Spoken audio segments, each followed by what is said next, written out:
Investigators from 2 branches of government have been monitoring anti-illegal immigration enforcement in Arizona over the past year, looking for signs of civil rights violations. But the Maricopa County Sheriff, better known to many as Sheriff Joe, dismisses the investigation as politics. Correspondent Anita Vogel reports.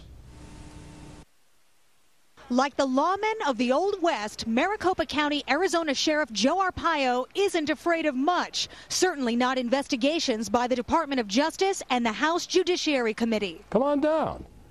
Look at us. Politicians and activists have accused Arpaio's department of civil rights violations, including racial profiling, illegal stopping and searching Latinos, and targeting Hispanic neighborhoods for immigration raids. The more scrutiny there is in Arpaio, the more clearly, the more evident it becomes to everyone that he is abusing the law. The sheriff says he and his deputies are simply enforcing the law and calls the allegations pure politics because both investigations have been spearheaded by Democrats from outside Arizona.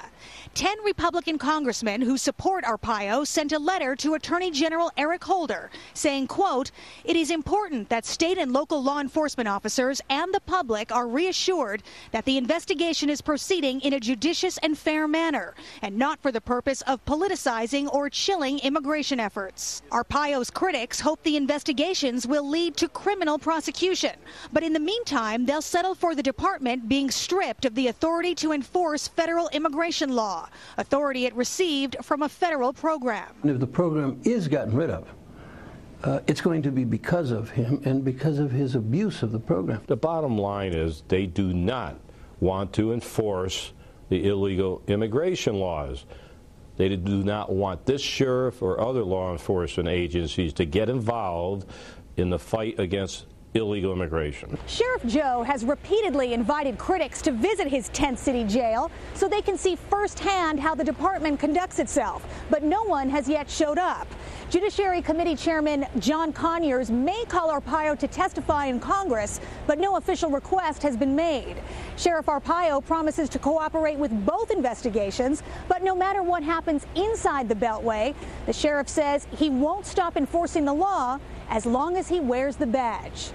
In Phoenix, Arizona, Anita Vogel, Fox News.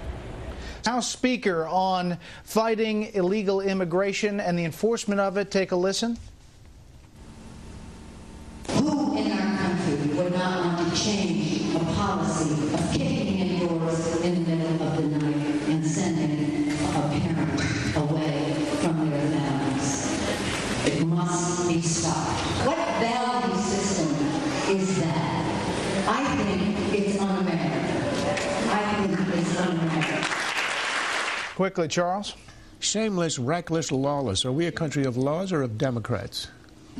Juan. I think she's absolutely right and courageous for saying so, and I think it's, to my mind, much like people who were chasing slaves that were seeking freedom. There's no reason to break apart families, kick in doors in the middle of the night. Of course, that's an unjust, wrong-headed law, and you see people who are benefiting this economy, people who are struggling for American values, absolutely being abused. I think it's an outrage. Controlling our borders is un-American. It's not about controlling our borders to knock in somebody's door in the middle of the night. You're enforcing a law. Enforcing an unjust law, and they are right to challenge it. And so she's saying it's wrong. Okay.